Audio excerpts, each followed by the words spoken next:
Assalamualaikum warahmatullahi wabarakatuh. Alhamdulillahirabbil alamin. Allahumma sholli ala sayyidina Muhammad wa ala ali sayyidina Muhammad. Yang kami hormati Ibu dosen pembelajaran sejarah kebudayaan Islam, Ibu Heni Kusmawati, MSLI, serta kawan-kawanku semua yang kami cintai dan kami banggakan. Pada kesempatan kali ini, kami dari kelompok 3 yang terdiri dari Ahmad Sodikin, Lina Marfuatun, dan Thorik Aziz akan menjelaskan tentang strategi dan substansi dakwah Khulafaur Rasyidin serta lahirnya dan fase-fase dinasti Umayyah. Dan dalam era pandemi ini, kita bisa melakukan pembelajaran yaitu jarak jauh dengan cara seperti menonton video kali ini. Mari kita mulai. Untuk pembahasan materi yang pertama, yaitu tentang strategi dan substansi dakwah Khulafaur Rasyidin atau 4 orang pengganti Nabi, yaitu ada Sayyidina Abu Bakar As-Siddiq, Sayyidina Umar bin Khattab, Sayyidina Utsman bin Affan, dan Sayyidina Ali bin Abi Thalib.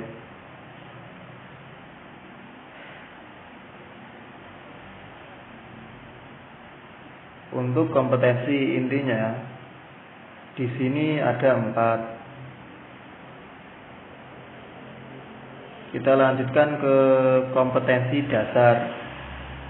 Terdapat 9 kompetensi dasar, yaitu antara lain yang pertama, menyadari pentingnya perilaku istiqomah dari perjuangan Khulafaur Rasyidin sebagai implementasi akhlakul karimah, menghayati sikap tegas Khalifah Umar bin Khattab dalam memerintah Islam sebagai contoh pengambilan keputusan bagi kepemimpinan umat Islam sekarang.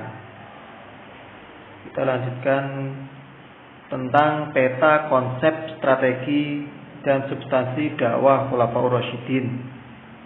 Ada 2, yaitu yang pertama tentang prestasi atau kebijakan Khulafaur Rasyidin. Yang kedua, terdapat substansi dakwah Khulafaur Rasyidin.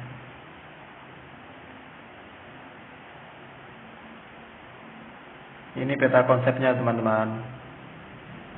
Ada prestasi, juga ada substansi dakwah. Yang pertama, tentang kebijakan dan strategi dakwah Abu Bakar As-Siddiq. Abu Bakar menjadi khalifah hanya 2 tahun, yaitu pada tahun 632 sampai 634 Masehi.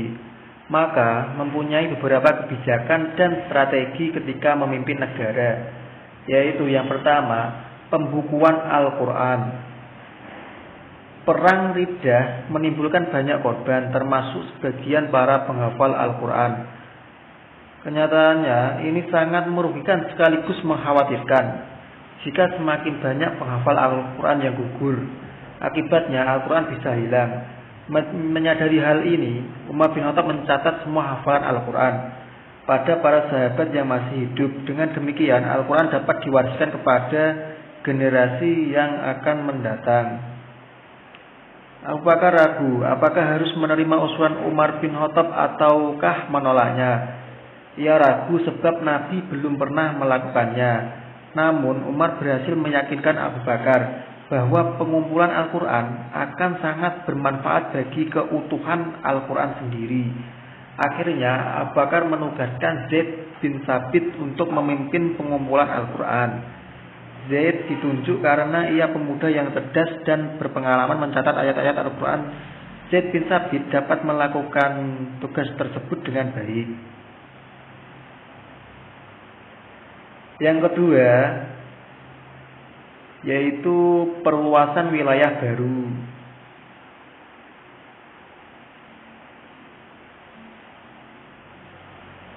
Kita lanjut ke kebijakan dan strategi khalifah kedua, yaitu Umar bin Khattab. Yang pertama, pengembangan wilayah Islam. Pada masa pemerintahan Umar bin Khattab, usaha pengembangan wilayah Islam terus dilanjutkan. Kemenangan dalam perang Yarmuk pada masa Abu Bakar membuka jalan bagi Umar untuk menggiatkan lagi usahanya dalam pertempuran di Ajnadin tahun 16 Hijriah atau 636 Masehi. Tentara Romawi dapat dikalahkan. Selanjutnya beberapa kota di pesisir Syria dan Palestina seperti Jaffa, Gizar, Ramla, Tifus, Fuka atau Acre, Askalon dan Beirut, Lebanon dapat ditundukkan pada tahun 18 Hijriah atau 638 Masehi.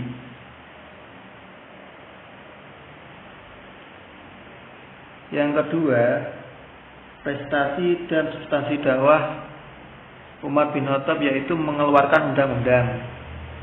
Di antara jasa dan peninggalan Umar bin Khattab selama ia menjabat khalifah adalah menertibkan pemerintahan dengan mengeluarkan undang-undang. Terus yang ketiga, Umar bin Khattab membagi wilayah pemerintahannya. Umar bin Khattab juga membagi daerah menjadi beberapa pemerintahan, yaitu pemerintahan pusat, pemerintahan daerah. Khalifah bertindak sebagai pemimpin pemerintah pusat, sedangkan daerah dipegang para gubernur. Terus yang ketiga, Khalifah Umar bin Khattab membentuk beberapa dewan. Yang keempat maksud saya, membentuk beberapa dewan. Selain itu Khalifah Umar bin Khattab juga membentuk beberapa dewan, diantaranya Dewan Perbendaharaan Negara dan Dewan Militer. Yang ketiga, tentang kebijakan dan substansi strategi Utsman bin Affan. Yang pertama, perluasan wilayah. Yang kedua, standarisasi Al-Quran. Pada masa Utsman terjadi perselisihan di tengah kaum muslimin perihal cara baca Al-Quran atau ilmu qiraah. Perlu diketahui terlebih dahulu bahwa Al-Quran diturunkan dengan beragam cara baca. Karena perselisihan ini hampir saja terjadi perang saudara. Kondisi ini dilaporkan oleh Hudzaifah Al-Yamani kepada Khalifah Utsman. Menanggapi laporan tersebut, Khalifah Utsman memutuskan untuk melakukan penyeragaman cara baca Al-Quran. Yang ketiga, mengangkat pejabat negara.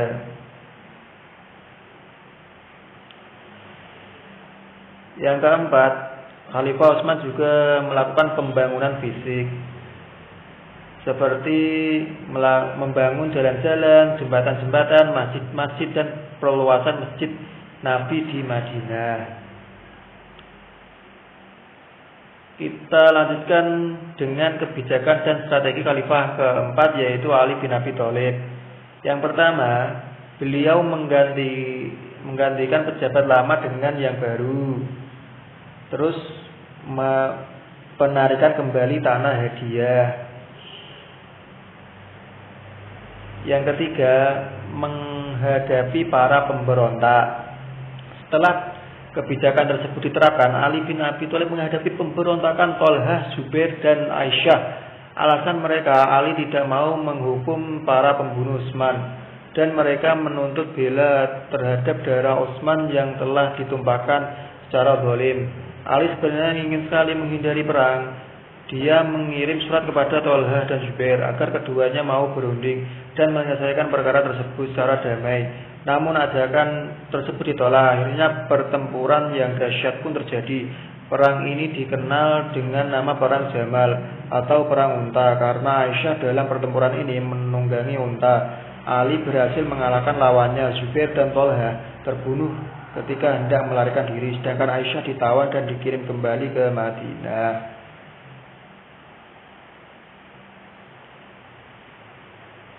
Ibrah ataupun pelajaran yang dapat kita ambil dari sejarah Khulafaur Rasyidin yang telah kita bahas. Ini ada 4, teman-teman.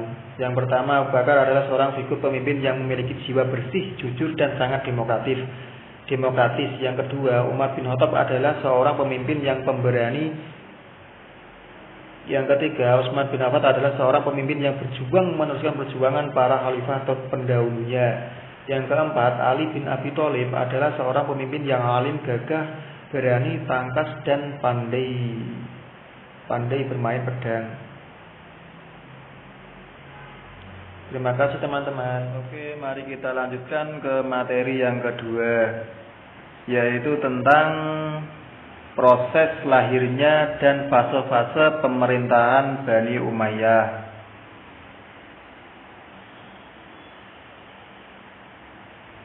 Terdapat kompetensi inti, yaitu ada 4.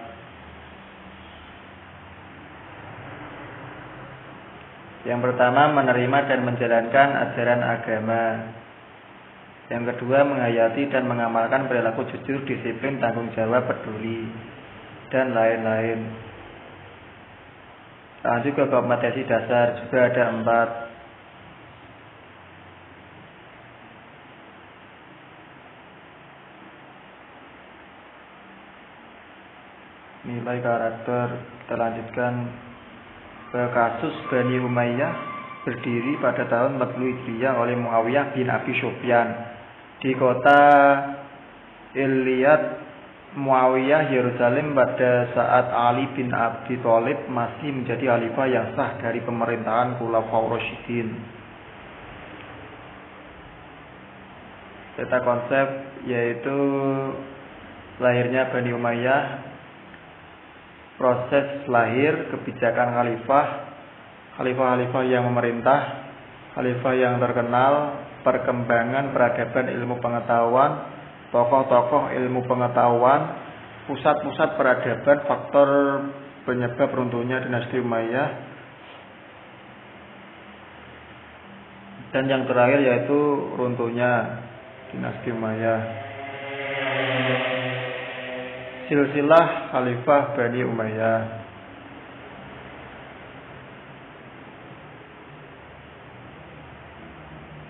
Kita lanjutkan yang kedua, yaitu proses lahir dan fase-fase pemerintahan Bani Umayyah. Bani Umayyah lahir di kota kecil Ilyat di wilayah Yerusalem pada tahun 40 Hijriah atau 662 Masehi oleh Muawiyah bin Abi Sufyan dengan cara paksa, yaitu melawan Khalifah Ali bin Abi Thalib yang saat itu masih sah memimpin pemerintahan Khulafaur Rasyidin yang terakhir. Peralihan kepemimpinannya memicu konflik internal. Lahirlah Bani Umayyah 1 Damaskus tahun 40 Hijriah oleh Muawiyah bin Abi Sufyan.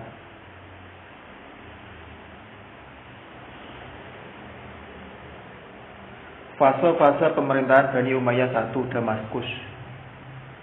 Ini berdirinya pada tahun 40 Hijriah atau 662 Masehi sampai masa pemerintahan Walid bin Abdul Malik, Khalifah ke-6.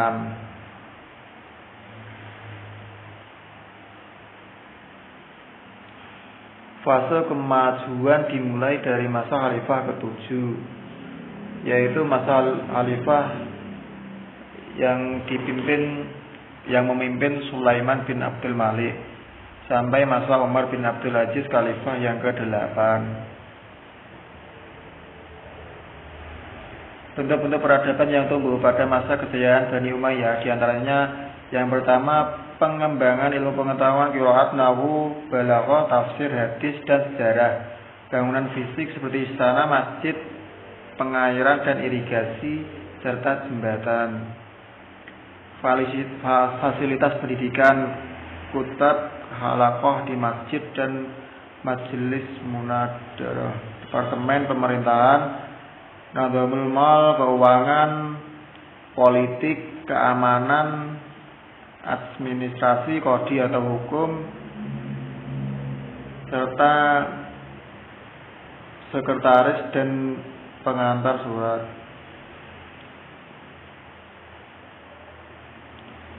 Fase lemah atau runtuhnya masa pemerintahan Bani Umayyah, yaitu dimulai pada fase kekuasaannya Yazid bin Abdul Malik, Khalifah ke-9, yang tidak bisa mengendalikan pemerintahan seperti kedua kakaknya Walid dan Sulaiman. Pada saat dia diangkat, banyak terjadi pemberontakan, dan Khalifah Yazid sendiri tidak dapat mengendalikan pemberontakan tersebut.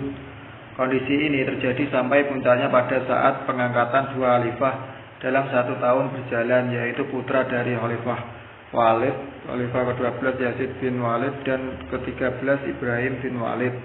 Menurut pakar sejarah Islam, bahwa masa puncak lemahnya Bani Umayyah dikarenakan masyarakat benci dan marah kepada pemerintahan Bani Umayyah lantaran terjadi pengangkatan dua khalifah dalam 1 tahun pemerintahan, dan tidak segera mengambil kebijakan siapa di antara kedua putra mahkota Walid dua itu menjadi khalifah yang sah.